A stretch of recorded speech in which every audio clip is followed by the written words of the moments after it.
नमस्कार, welcome to the study with biology. देखिए, आज समझते हैं ब्लैक फंगस क्या है, म्यूकोरमाइकोसिस क्या है, इम्यून सप्रेसिव सिस्टम क्या है। इम्यून सप्रेसिव सिस्टम जब हमारे बॉडी के अंदर कोई इन्फेक्शन अटैक करता है तो हमारा इम्यून सिस्टम एक्टिवेट हो जाता है। इम्यून सिस्टम एक्टिवेट हो जाता है। कभी कभी ऐसा होता है कि जैसे कोरोना काल में कोरोना किसी मरीज के अंदर कम मात्रा में पहुंचता है और हमारा इम्यून सिस्टम ज़्यादा मात्रा में एक्टिवेट हो जाता है, तो ये हमारे ही बॉडी को नुकसान पहुंचाने लगता है। हमारी बॉडी को नुकसान इसलिए पहुंचाता है क्योंकि इम्यून सिस्टम एक्टिवेट ज़्यादा मात्रा में हुआ रहता है, तो ये हमारी ही बॉडी के किसी पार्ट को नुकसान करने लगता है, जैसे कि heart attack, kidney fail, lungs में प्रॉब्लम, ये सब चीज़ें हो जाती हैं। और कई बार ऐसा होता है कि कोरोना पेशेंट को हार्ट अटैक की वजह से मौत हो गई है।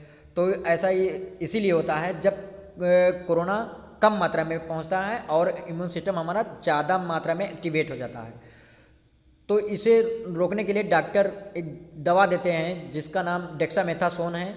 ये स्टेरॉयड की गोली है, ये हमारे इम्यून सिस्टम को थोड़ा सप्रेस करती है। ऐसा मैंने ये इम्यून सिस्टम सप्रेस इस क्यों बताया, क्योंकि ब्लैक फंगस जब हमारी बॉडी के अंदर अटैक करता है तो हमारा उस समय इम्यून सिस्टम थोड़ा सप्रेस रहता है। और ब्लैक फंगस म्यूकोरमाइकोसिस का ही कॉमन नेम है। ये फंगल इन्फेक्शन है, वायरल इन्फेक्शन नहीं है। ये फंजाई के क्लास म्यूकोरमाइसिटीज से बिलोंग करते हैं। ये इन्वायरमेंटल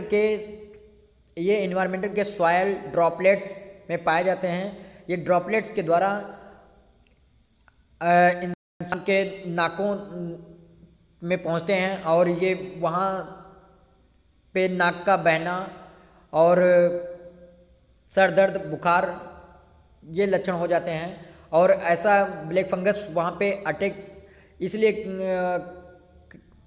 ज़्यादा मात्रा में करे रहता है कि जैसे कि जब इम्यून सिस्टम हमारा सप्रेस रहता है तो उसे मार नहीं सकता।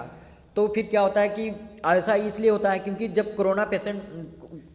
कोरोना पेशेंट जो सीरियस मैटर पे थे उन्हें ही ब्लैक फंगस होता है, जो या फिर शुगर पेशेंट में भी देखने को मिल रहा है ब्लैक फंगस।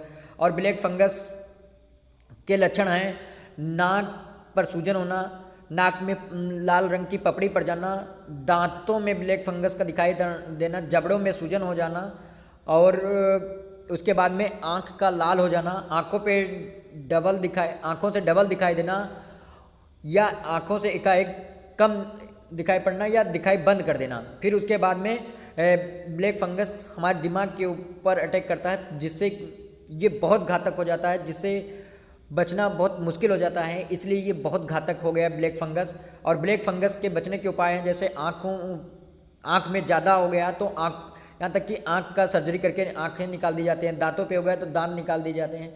ये सब बचने के उपाय ब्लैक फंगस के रहते हैं। अब इससे बचने के उपाय मैंने यही सब बता दिया।